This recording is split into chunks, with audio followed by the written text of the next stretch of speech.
Right, this video is about these comics which are called Pocket Chiller Library. They were issued in the 1960s and 1970s.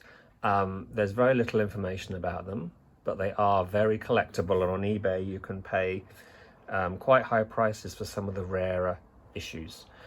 I've been collecting them for several years and I've got a lot, so this is my collection of them. There is 137 issues. I don't have all the issues, but I do have all the stories. And by that I mean a lot of the stories were reprinted, so they appear twice as different editions. So I've bought enough comics to have all the stories, so if you want the stories, you don't have to buy all the comics. Anyway, let's start with the first two in the set. I'm covering issues 1 to 26 in this first video because they changed the appearance of the cover after 26. So here are the very first two, number 1 and number 2, the body and the jewels. Right from the get-go, you can see that there wasn't a lot of care and attention paid to producing these because they've got the cover illustrations the wrong way around. The body is a story about a man who brings his girlfriend back from the dead. This picture is an illustration from the body. I looked at this earlier and I found a matching picture.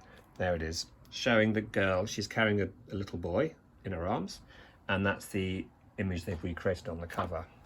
The story, The Jewels, is about grave robbing, looking for jewels that are buried in a coffin, and that's what they've illustrated on the front of the cover for the body. So they got that wrong right at the start.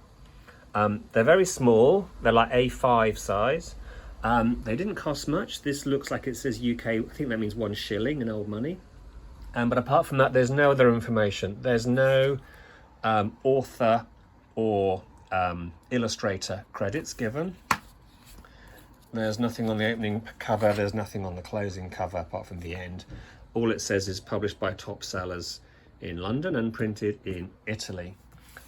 They came out in pairs, I assume, because each book advertises the other accompanying book on the back. So it says buy our other issue out now. But they are short. I think they're 64 pages. They don't number the pages, but I think there's 64 pages in each one.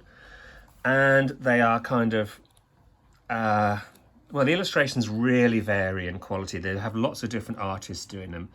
The typesetting a lot of the time is handwritten, so there's some you're basically down to how skilled the writer was, whether you can actually read it clearly or not. It's not always that legible, and sometimes it doesn't even fit in the boxes that are provided. Sometimes it's really crammed in, but they did the best they could.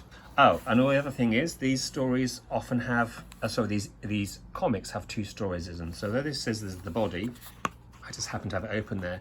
There's a second story halfway through, which is called The Curse. So they don't advertise the second story on the front cover, but The Jewels has one as well.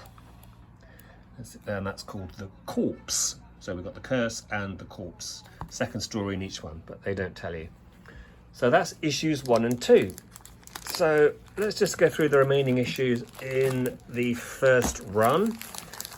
We've got issue 3, Monster of Rillington Place. I'm not going to go through all of them, but I've taken a couple out. This is a true story about Christie. Was he called the Acid Bath Murderer? This is a full-length story for the whole issue about Dr. Christie, who killed women in Rillington Place. So that's a true life murder case.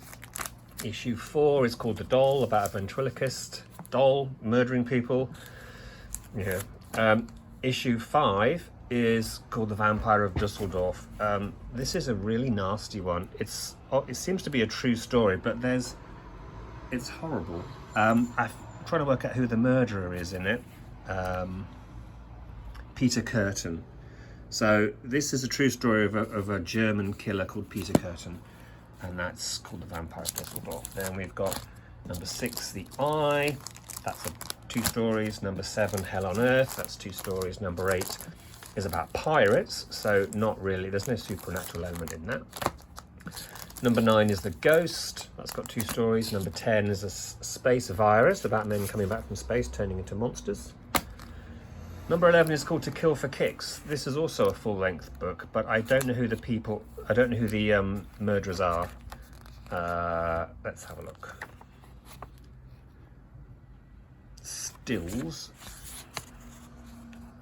Stills and Coles, who I don't know who they are, but that might or may not be a true story. Number 12 is called The Beast. Number 13 is called The Nightmare. Number 14 is called Dr. Satan. This is another true story. This is about a French killer called, what's his name? Dr. Petiot. This is a very dry and boring story with lots of court case and prison and interviews by the police. So it's more of a police crime drama. They've got some nice printed typed text for this one, but it makes for a very dull story. Sorry about that. Number 15 is The Potholers. Number 16 is another true story. This is about a gangster, John Dillinger. I presume that's a real person. So this is a full-length story about this gangster. Nothing supernatural about that. I don't even know why it's classed as a chiller. It's a gangster story. Number 17 is The Mummy. Number 18 is another true story. This butcher from Hanover is about Fritz Hamann, I think.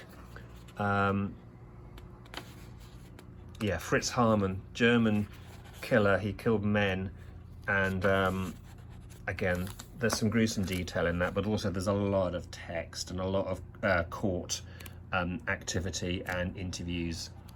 But again, these true stories are quite gruesome, so not much of a fun read. These aren't really for children, these comics, I would say. Number 19 is the story of Billy the Kid. Nothing chilling about that. It's just about a cowboy gangster. Number 20 is called The Statue. Right, number 21. This is interesting. So 21 is called Images of Death, and it's about a wax museum where maybe the waxworks are actually dead bodies. That's original. But that's actually a reprint of an even older series called Tales of Terror. This came out way earlier than Pocket Chiller, but it was actually a precursor to Pocket Chiller, and they had a story called The Waxworks.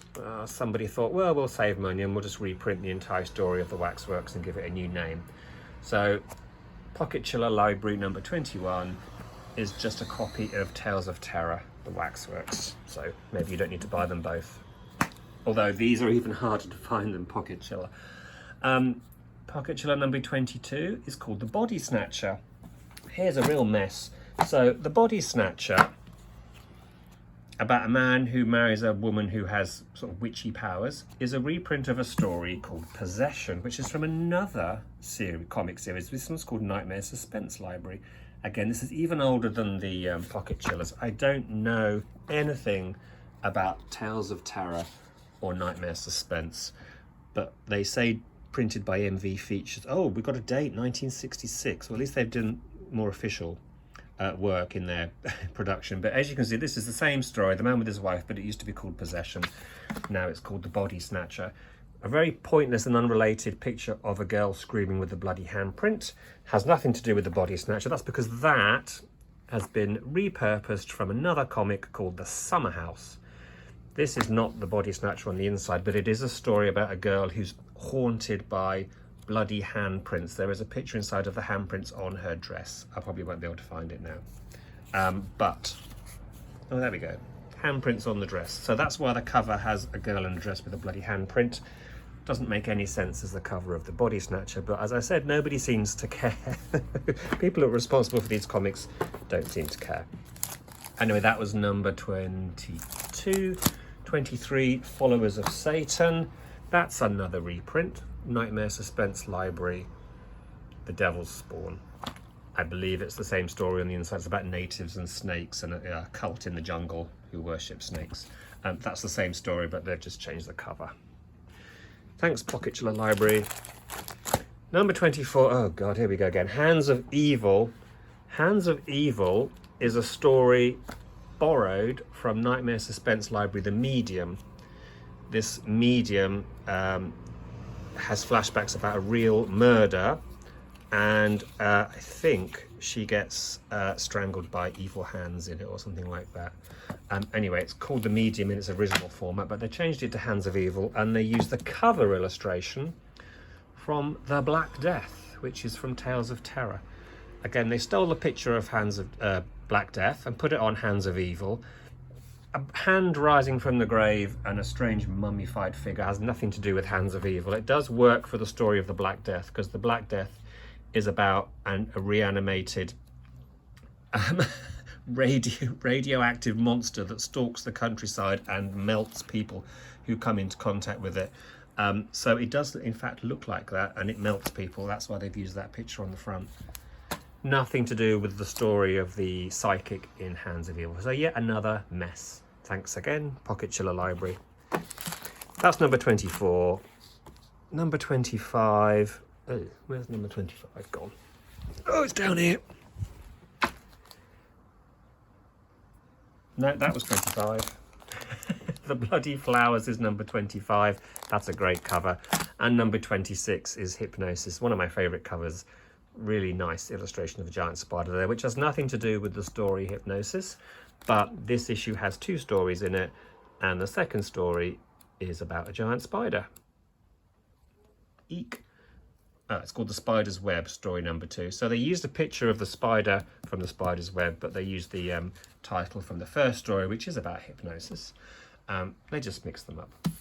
Thanks, Pocket Chiller. So that is the first 26 stories, first 26 issues. To buy all of that on eBay would put you back a fair bit, but I'm pleased to say I've been collecting for a while, so I've got all of them. And in the next video, we'll look at issues 26 onwards until they change their covers again. See you in the next one.